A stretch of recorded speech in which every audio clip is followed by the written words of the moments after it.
BJP എന്നത് വർഗീയവാദികളാണ് എന്നത് എനിക്കറിയാം. എനിക്കിത് പക്ക ബിസിനസ് ആണ് എന്നാണ് റോബിൻ രാധാകൃഷ്ണന്റെ ഒരു വോയിസ് ക്ലിപ്പ് ഇപ്പോൾ സമൂഹ മാധ്യമത്തിൽ വ്യാപകമായി പ്രചരിക്കുന്നുണ്ട്. നമുക്ക് ആ വോയിസ് ക്ലിപ്പ് കേട്ടിട്ട് വരാം. എന്നിട്ട് നിങ്ങൾ തന്നെ സ്വയം വിധി എഴുതൂ. ഇത് റോബിൻ രാധാകൃഷ്ണന്റെ ആണോ അതോ മറ്റാരുടെയെങ്കിലും ആണോ എന്ന് നിങ്ങൾ തന്നെ വിധി എഴുതൂ. നമുക്കത് കേട്ടിട്ട് വരാം. ബ്രോ, ഞാൻ പറഞ്ഞെന്ന് വെച്ച് കഴിഞ്ഞാൽ ഞാൻ എന്നോട് ചോദിച്ചു വൈ BJP എന്ന് ചോദിച്ചു എന്റെ അടുത്ത്. അപ്പൊ എനിക്ക് അവിടെ BJPയുടെ തത്വങ്ങളോ കാര്യങ്ങളോ ഒന്നും എനിക്ക് ABCD അറിഞ്ഞുകൂടാ, മനസ്സിലായില്ലേ? അതുകൊണ്ട് ഞാൻ പറഞ്ഞ എന്താണ് ക്ലെവറായിട്ട് പറഞ്ഞു, സാർ എനിക്ക് മോഡിജിനെ ഇഷ്ടമാണ് സാർ, എനിക്ക് ഏറ്റവും ഇഷ്ടമാണ്. ഞാൻ മോഡിജിനെ ഒന്ന് ഫോളോ ചെയ്തപ്പോ എന്ത് ചെയ്ത് എനിക്കുണ്ടായ സാധനം എന്ന് പറഞ്ഞിട്ട് റിപ്പോർട്ടറല്ല സാധനം എടുത്ത് കാണിച്ചപ്പം ഒരു പ്രൈം മിനിസ്റ്ററിന് അത് മോഡിജിനെ ഫോളോ ചെയ്തപ്പോ അടുത്ത ദിവസം റിപ്പോർട്ടറിൽ ഇങ്ങനെ ഒരു ന്യൂസ് വരണമെങ്കിൽ ഞാൻ എന്തുമാത്രം ഇമ്പാക്ട് ആയിരിക്കും എന്റെ കാര്യത്തിൽ എന്ത് ചെയ്യുന്ന ക്യൂരിയോസിറ്റിയിൽ ഇവർ ചിന്തിക്കുന്നതെന്നായിരിക്കും എന്ത് ചെയ്തിട്ടുള്ളത്, അവരത് ചിന്തിച്ചിട്ടുള്ളത്. രണ്ടാമത്തെ ഒരു കാര്യം, ഇതെല്ലാം കഴിഞ്ഞല്ലോ ബ്രോ. ഇനി ഞാൻ ഈ ഒരു പൊളിറ്റീഷ്യൻ ആയി കഴിഞ്ഞെന്ന് വെച്ചോ, ഞാൻ ഇനി ഒരു പൊളിറ്റിക്സ് യൂഷ്വലി എങ്ങനെയാ BJP എന്ന് വെച്ചാൽ ഞാൻ വർഗീയവാദികളാണ്, മനസ്സിലായില്ലേ? സത്യം പറയല്ലേ, ഭയങ്കരമായിട്ട് അങ്ങനത്തെ കാര്യങ്ങൾ പറയാറുണ്ട്, മനസ്സിലായില്ലേ? അപ്പൊ ഞാൻ എങ്ങനെയാന്ന് വെച്ച് കഴിഞ്ഞാൽ ഇപ്പൊ ഈ സ്ഥാനാർത്ഥിയായെന്ന് വെച്ചോ, മനസ്സിലായില്ലേ?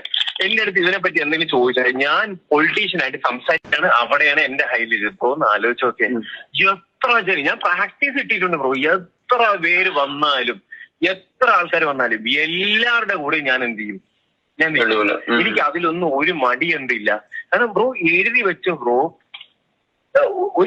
ഒരു ഡിഫറെന്റ് ആയിട്ടുള്ള ഒരു പൊളിറ്റീഷ്യൻ ആയിരിക്കും ഞാൻ, മനസ്സിലായി? ഞാൻ പറയുകയാണെങ്കിൽ ഞാൻ ഇതൊക്കെ ചെയ്യുകയാണെങ്കിൽ ഇതൊക്കെ ഇപ്പൊ എന്താ പറയുക, കഴിഞ്ഞ ദിവസം വരെ ഞാൻ MLA ആയിട്ട് കൈവക്കുന്ന സാധനം മാത്രമേ ഞാൻ എന്ത് ചെയ്തിട്ടുള്ളൂ.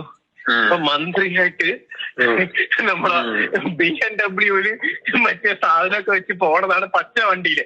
ആലോചിച്ച് നോക്കണേ, പച്ച വണ്ടിയില് മനസ്സിലായ എനിക്ക് കിട്ടുന്ന സാലറി നിന്നും എന്റെ ഇതിൽ നിന്നും ഞാൻ വീസൽ അടിച്ചിട്ടായിരിക്കും ഞാൻ എന്ത് ചെയ്യുന്നത്. ബ്രോ ഒന്ന് ആലോചിച്ച് നോക്കിയ ബ്രോ, ആരുണ്ട് ബ്രോ അതേപോലെ ഒരു പൊളിറ്റീഷ്യൻ? എന്ന് വെച്ചാൽ നമ്മുടെ ലുക്കോ അല്ലെങ്കിൽ നമ്മുടെ വണ്ടിയോ നമ്മുടെ കാര്യങ്ങളോ ഒന്നുമല്ല യഥാർത്ഥത്തിലുള്ള സംഭവം. നമ്മുടെ പ്രവൃത്തിയാണ് എന്ത്. ആ പ്രവൃത്തിയിൽ ജനങ്ങൾക്കും വേണ്ടി 200% ഇടും, എനിക്കും വേണ്ടി ഇടും. ഞാനൊരു പക്ക ബിസിനസ്മാൻ ആ സമയത്ത്, മനസ്സിലായില്ലേ? കാരണം ജനങ്ങൾക്കും ചെയ്ത് നാട്ടിനും ചെയ്ത് നമുക്കും ചെയ്ത ആർക്കും പരാതി ഇല്ലെന്നേ, മനസ്സിലായില്ലേ? പിന്നെ ഇതൊക്കെ ഹാൻഡിൽ ചെയ്ത് പോവാൻ നിങ്ങളെ പോലെ ഒരാളുടെ സപ്പോർട്ട് എനിക്കുണ്ടെങ്കിലേ പറ്റത്തുള്ളൂ, മനസ്സിലായില്ലേ? കാരണം എന്നെ ഈസി ആയിട്ട് എന്ത് ചെയ്യാൻ പറ്റും, ട്രാപ്പ് ചെയ്യാൻ പറ്റും. ഇത് റോബിൻ രാധാകൃഷ്ണൻ ഇതിന്റെ അടിയിൽ തന്നെ കമന്റ് ചെയ്തിട്ടുണ്ട്, ഇത് ആണ്, എന്റെ ഇങ്ങനെയല്ല. കാരണം ഇപ്പോൾ റോബിൻ രാധാകൃഷ്ണൻ എന്ന് പറഞ്ഞ ഒരു വ്യക്തി നമുക്കറിയാം ബിഗ് ബോസിലൂടെ കയറി വന്ന ഒരു വ്യക്തിയാണ്, അത്യാവശ്യം ഫേമസ് ആയതാണ്. ഇപ്പോൾ അദ്ദേഹത്തിന്റെ ഭാര്യ ആരതിപ്പൊടിയാണ്.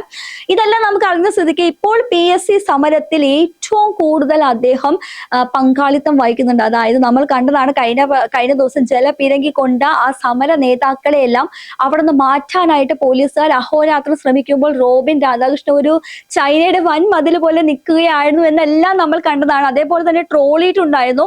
ഒരുപാട് കമന്റ് നേരെ വിപരീതമായിട്ടാണ് അദ്ദേഹത്തിനെ ടാർഗറ്റ് ചെയ്ത് വന്നിരിക്കുന്നത്. കാരണം എന്ന് വെച്ച് കഴിഞ്ഞാൽ PSC സമരത്തിന് ഇവരൊക്കെ നാണമുണ്ടോ അവിടെ പോയി നിൽക്കാൻ? അതായത് PSC സമരത്തിൽ പങ്കെടുക്കാൻ നാണമുണ്ടോ എന്നൊക്കെ ചോദിക്കുമ്പോൾ ഈ നാണമുണ്ടോ എന്ന് ഈ ചോദിക്കുന്ന വ്യക്തികൾ തന്നെയാണ് അന്ന് ജന്തർ മന്ദറിൽ പാറ്റ സമരത്തിൽ CJP നയിക്കുന്ന സമരത്തില് അവരെ പിന്തുണച്ച് ഇവിടുന്ന് കുറച്ച് സെലിബ്രിറ്റീസും ആക്ടിവിസ്റ്റുകളൊക്കെ പോയപ്പോൾ വളരെ പുളകം കൊണ്ട് കമന്റ് ഇട്ട വ്യക്തികളാണ് ഇപ്പോൾ PSC സമരത്തിൽ ആരെങ്കിലും പങ്കെടുക്കാൻ പോകുമ്പോൾ ചോദിക്കുന്നത്, നിനക്കൊക്കെ നാണമുണ്ടോ, നിനക്കൊക്കെ വേറെ പണിയില്ലേ എന്നൊക്കെ ചോദിക്കുക. പക്ഷെ അതിൽ നിന്ന് വിപരീതമായിട്ടാണ് ഇപ്പോഴത്തെ നമ്മുടെ യുവമോർച്ച നേതാക്കളും അതേപോലെ BJPയിലെ പല നേതാക്കളും, അതായത് റോബിൻ രാധാകൃഷ്ണൻ, വിവേക് ഗോപൻ, അങ്ങനെ വേണ്ട ശോഭാ സുരേന്ദ്രൻ പറഞ്ഞ ആളുകളെല്ലാം, അതായത് ജനപ്രീതി നേടിയ ആളുകളും ടോപ്പിൽ നിൽക്കുന്ന ആളുകളും എല്ലാം നേതാക്കന്മാരെല്ലാം PSC സമരം നടക്കുന്ന സ്ഥലത്ത് ഒന്നടങ്കം കൂടി അവരെ സപ്പോർട്ട് ചെയ്തിരിക്കുകയാണ്. കാരണം കഴിഞ്ഞ ദിവസം നമ്മൾ കണ്ടതാണ് പുല്ല് കഴിച്ച് സമരം ചെയ്യുന്ന ആളുകൾ, അതായത് ഉദ്യോഗാർത്ഥികളെ റാങ്ക് ലിസ്റ്റുകൾ നമ്മൾ കണ്ടതാണ്. നിയമനം നടക്കുന്നില്ല. കാരണം നിയമനത്തിന്റെ കാലാവധി കഴിയാറായി, എന്നിട്ട് നടക്കുന്നില്ല. എന്തുകൊണ്ടാണ് നടക്കാത്തതെന്ന് ചോദിച്ചിട്ടാണ് റോബിൻ രാധാകൃഷ്ണൻ ഉൾപ്പെടെയുള്ള ആളുകൾ, വിവേക് ഗോപൻ ഉൾപ്പെടെയുള്ള ആളുകളെല്ലാം ആ സമരവേദിയിലേക്ക് ഇരച്ചു കയറിയത്. ആ സമരവേദിയിൽ നിന്നും അവരെ പിന്തിരിപ്പിക്കാനായിട്ട് ജലപീരങ്കി ഉപയോഗിച്ചപ്പോൾ പോലും തങ്ങളുടെ അണികൾക്ക് നേരെ ജലപീരങ്കി അറ്റാക്ക് നടന്നപ്പോൾ വൻമതിൽ തീർത്ത പോലെ നിൽക്കുകയായിരുന്നു റോബിൻ രാധാകൃഷ്ണൻ. നമ്മളെല്ലാം കണ്ടതാണ്. കാരണം ആ ഒരു അടി പോലും അദ്ദേഹം അനങ്ങിയിട്ടില്ല. കാരണം തെറിച്ച് വീണില്ല. അവർക്ക് സപ്പോർട്ടായിട്ട്, അതായത് അവരെ ബാധിക്കരുത് എന്ന രീതിയിൽ നിൽക്കുന്നത് നമ്മൾ കണ്ടതാണ്. അതിനുശേഷമാണ് റോബിൻ രാധാകൃഷ്ണൻ ഇത്തരത്തിലുള്ള ഒരു വോയിസ് റെക്കോർഡ് അല്ലെങ്കിൽ ക്ലിപ്പ് എന്ന രീതിയിൽ പുറത്ത് വ്യാപകമായിട്ട് അടിച്ചേൽപ്പിക്കുന്നത്. നമുക്കത് അറിയത്തില്ല. പക്ഷേ നമുക്ക് ആ വാക്കുകൾ കേൾക്കുമ്പോൾ നമുക്ക് ഒരു കാര്യം ഉറപ്പാണ്. കാരണം റോബിൻ രാധാകൃഷ്ണന്റെ സംസാര ശൈലി ഇതല്ല എന്നുള്ള എല്ലാവർക്കും അറിയാം. പക്ഷെ ഇതിപ്പോൾ റോബിൻ രാധാകൃഷ്ണൻ തന്നെ വന്ന് പറഞ്ഞിട്ടുണ്ട്. അതായത് ഇത് ആണ്, ഞാനിങ്ങനെയല്ല. അത് നമുക്ക് വ്യക്തമാണ്. കാരണം ആണോ ഇല്ലയോ എന്നുള്ളതാണ് ഈ നമുക്ക് വ്യക്തമാകാനുള്ളത്.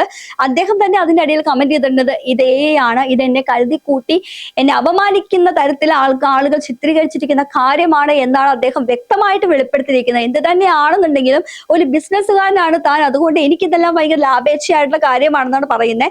അദ്ദേഹം അതിന്റെ ക്ലാരിഫിക്കേഷൻ എന്താണെങ്കിലും തരുന്നതായിരിക്കും. അതേപോലെ തന്നെ ഇത് ആണെങ്കിൽ ഇത് പടച്ചു വിടുന്നവർക്കെതിരെ വ്യാപകമായിട്ട് ഇതേപോലെ കേസ് എടുക്കേണ്ടത്. കാരണം യുടെ ദൂഷ്യഫലങ്ങളാണ് ഇത് ആണെങ്കിൽ എന്ന് ഞാൻ എടുത്തു പറയുകയാണ്. കാരണം നമുക്കറിയില്ല ഇതിങ്ങനെ പറഞ്ഞിട്ടുണ്ടോ അതോ ഇത് ഫേക്ക് ആണോ എന്ന് നമുക്കറിയില്ല. കാരണം ഇതിനു മുന്നേ പല വീഡിയോസും ഇങ്ങനെ ഫേക്ക് വീഡിയോസ് പോലും നിർമ്മിതമായിട്ട് ഓരോ നടന്മാരെയും നടികളെ വരെയും വളരെ മോശകരമായ രീതിയിൽ ചിത്രീകരിച്ച സംഭവം ഇവിടെ ഉണ്ടായിട്ടുണ്ടായിരുന്നു.